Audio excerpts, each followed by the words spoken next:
What kind of trouble? But get in good trouble. That's right. No justice, no peace. No justice, no peace. No justice, no peace. Keep moving back. Come on. Let's move back. We need this area to work. I would be remiss if I didn't talk about DC statehood. Say that. Yeah. Right here, we are seated in a place where over 700,000 mainly black and brown residents surround a democracy they can't participate in. Come on now. Yep. My vote doesn't matter in the ways that it should. We've got to do some filibuster reform. That's right. In the filibuster. Now. In the filibuster. Now. In the filibuster. Now. Welcome to BNC Live. I'm Nayara Hawk in for Laverne McGee. Several black men, including an elected official, were arrested in a peaceful protest today in Washington, D.C., near the U.S. Capitol. Sound familiar? Well, it just happened last week to a group of black women, also including an elected official. Today, Black Voters Matter teamed up with a coalition of black men for a day of action on the Hill. But during their peaceful protest, a number of black men were arrested, and among them, Congressman Hank Johnson of Georgia, Rashad Robinson, president of Color for Change. And the group was calling for lawmakers to pass the For the People Act and the John Lewis Voting Rights Advancement Act. Before the arrests, they pointed out that 40 states are considering legislation to restrict voting rights. It was actually just last Thursday, 1 week ago, when Ohio Representative Joyce Beatty, who's also chair of the Congressional Black Caucus, was arrested along with several other black women. Dr. Wes Bellamy, the chair of Advocacy for 100 Black Men of America, was among that group of men. He was not arrested, so we were able to speak to him after the protests. Listen to what he had to say about what happened.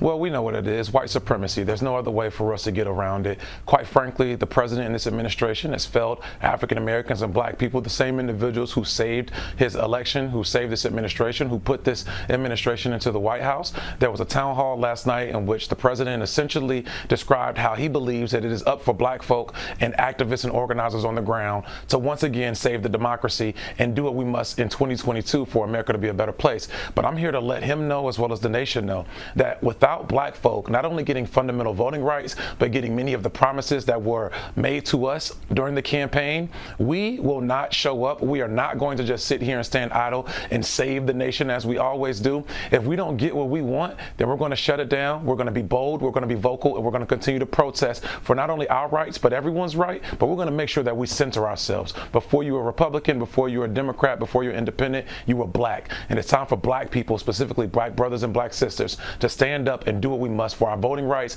and to be heard and seen in this nation. Well, joining us now to give more perspective on this topic is BNC host Aisha Mills. Aisha, great to have you on to talk about this. So, are we seeing what good trouble means? Hey, Nayara, it's great to see you.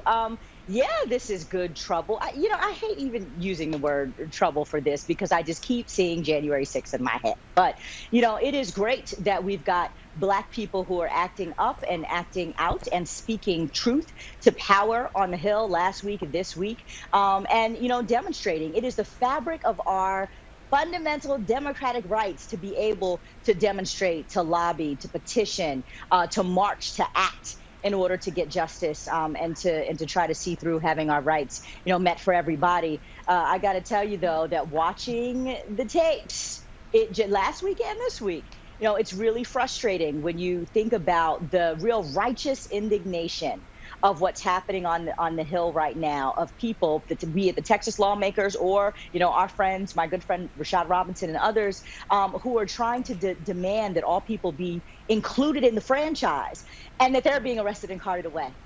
When in fact you had people who were destructive with different intent. That, just kind of walked off and went back home.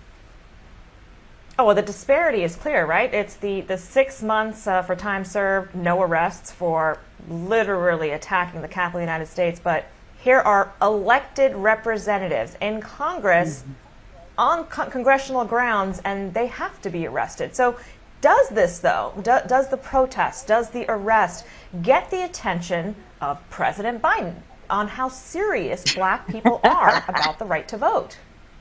Oh, my goodness. Look, President Biden knows how serious this issue is. He knows how serious Black people are about, this issue. I think that what we're seeing is really interesting here, Naira, because Biden has sat down on more than one occasion with the quote unquote heads of the civil rights movement, which include, legacy organizations like the NAACP and the Urban League. That's not who was here today protesting and getting arrested. And I think that, even in the package that we just saw with the brother saying, look, we Black first. We're not partisan. We're not here to boost up anybody's administration. We're not here to save America from itself. We're here to get our equality and justice and our voting rights as Black people.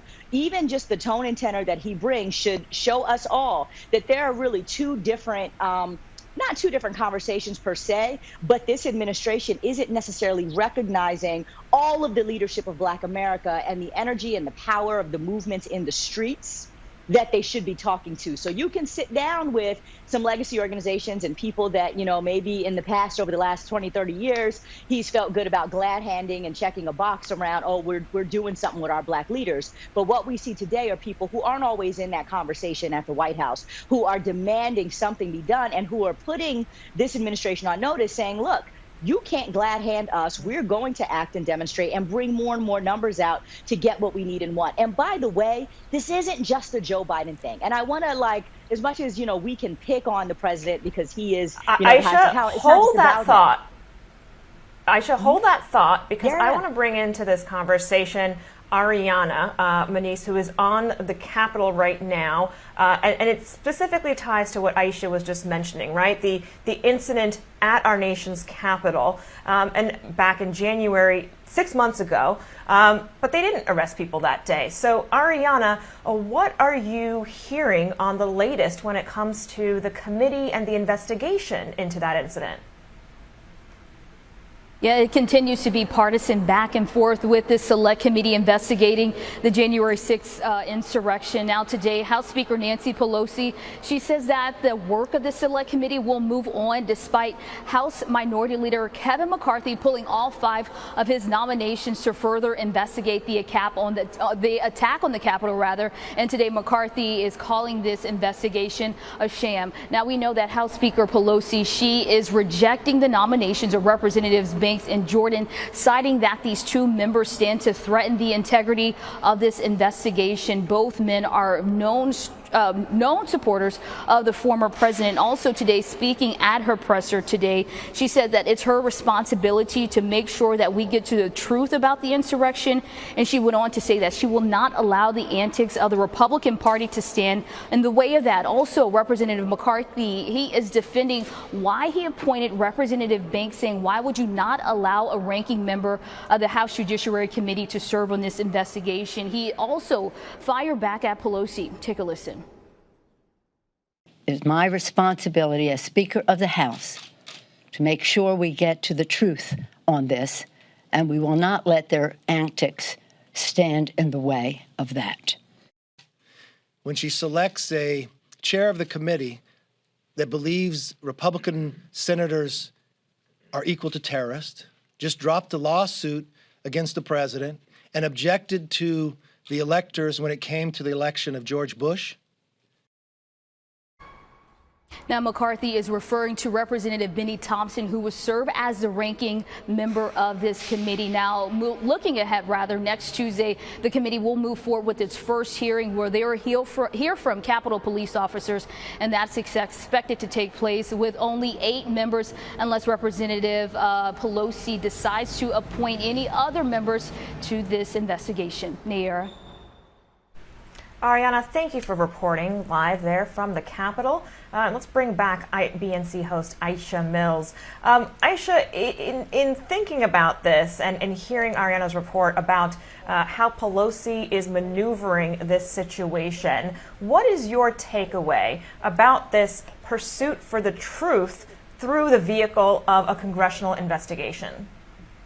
Well, first of all, the fact that Kevin McCarthy and his people have to go back 4 presidents to try to come up with some argument for how Pelosi is either mismanaging or being contradictory is ridiculous. Invoking the Bush administration just doesn't even make any sense in trying to attack Benny Thompson. But, look, they've never really cared about getting to the bottom of this, right? They want to pretend like this is just another demonstration on the Hill, right? These people were peaceful protesters, and they want to sweep it all under the rug. And they certainly don't want to in any way incriminate Donald Trump, whose fingerprints are all over this, right? This was all his fault. And they all just want to do his bidding. And I think that that's the obvious political play here. Like, they don't care. They don't want to get justice. The idea that they're going to go off and have their own investigation, again, I don't know what they'd be investigating because they don't really want to know the truth, is also just silly and ridiculous. So I appreciate the fact that Pelosi, one, said absolutely not, we're not putting these two on the committee. And two, is like, look, y'all go ahead and go with God and do what you're going to do, but we're not going to ruin the integrity here of trying to get answers for the American public because you want to play politics. Oh, well, Aisha, that certainly is the challenge that we see, right, is the politics of this versus the getting truth aspect. And Nancy Pelosi has also pointed out that there was the opportunity to do a commission and do this together. And so now this is the investigation route. Aisha, always a pleasure to have you, and we will have you back, of course, again. Thank you for joining us. Now, the COVID-19 Delta variant, it's spreading widely across the country. And just because you're vaccinated does not mean you are safe. So up next, is there a silver lining for those who have already gotten the Fauci ouchie? What's the benefit? BNC Live comes back after a break.